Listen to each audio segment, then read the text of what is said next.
1951. India was a young nation finding its feet after independence. China, under Mao Zedong, was a rising communist power. Both giants shared a vast Himalayan border, a source of future tension. This border was where the spy incident unfolded. Details remain hazy, but the core is clear. An individual of Chinese origin was apprehended within India. The evidence pointed to espionage. This person was operating a clandestine radio, transmitting sensitive information back to China. The discovery sent shockwaves through the Indian government and public. It was a betrayal of trust, especially given India's initial goodwill towards the new China. This incident, though seemingly small, planted seeds of doubt. Could India truly trust its giant neighbor? It began to unravel the carefully constructed narrative of friendship that Prime Minister Jawaharlal Nehru had been cultivating. Am I the only one that didn't know some critics saw Nehru's actions as foolish? Jawaharlal Nehru, India's first Prime Minister, believed in a policy of non-alignment during the Cold War. He saw in China a fellow Asian power emerging from colonialism. His vision was of two ancient civilizations side by side, leading Asia to a brighter future. Nehru downplayed the border issue, famously saying, "Not a blade of grass grows there." He felt that strong cultural and economic ties could outweigh any territorial disputes. He championed China's inclusion into the international community, much to the West's displeasure.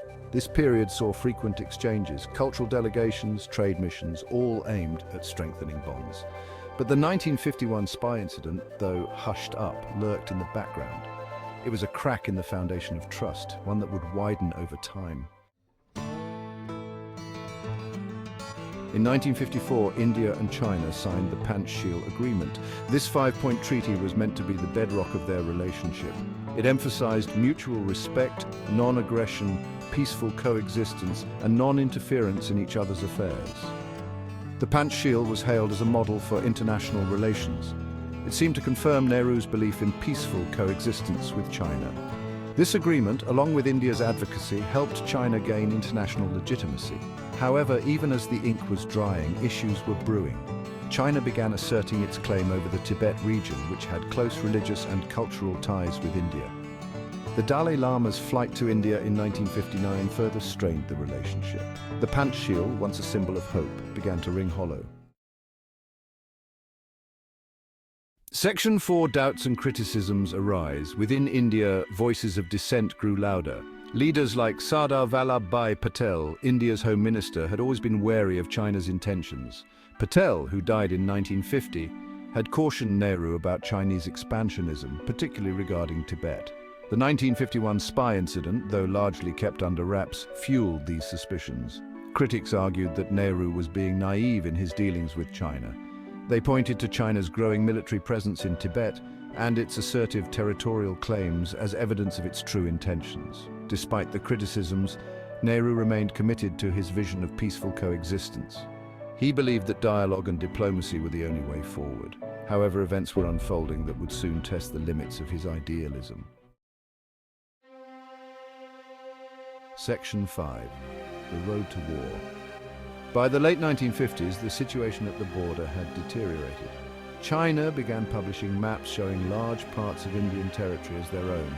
Border skirmishes became more frequent and serious. The 1951 spy incident, once an isolated event, now seemed like a harbinger of things to come. In 1962, China launched a full-scale invasion of India. The Indian army, ill-prepared for such an assault in the harsh Himalayan terrain, was caught off guard. The war lasted a month and ended in a humiliating defeat for India. The war shattered Nehru's vision of a peaceful coexistence with China. It also exposed the failings of his foreign policy.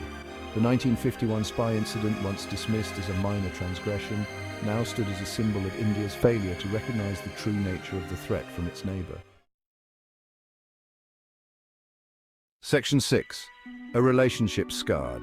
The 1962 war cast a long shadow over India-China relations. It marked the end of Nehru's era and his dream of Asian unity. The border dispute remains unresolved to this day, a constant source of tension. The 1951 spy incident, though fading into the background of history, serves as a reminder of the early cracks in the relationship. In the decades since, there have been attempts at rapprochement. Trade ties have grown and dialogue continues. However, suspicion lingers on both sides. The legacy of the 1962 war and the events that preceded it, including the 1951 spy incident, continue to shape the complex dynamics between these two Asian giants. The 1951 spy incident, though seemingly minor in isolation, offers a valuable lesson. It highlights how even small events can have far-reaching consequences, especially when they expose underlying mistrust and miscalculations in international relations. It serves as a cautionary tale about the importance of vigilance, clear-eyed assessments, and the need for a robust defense posture, even when dealing with those perceived as friends.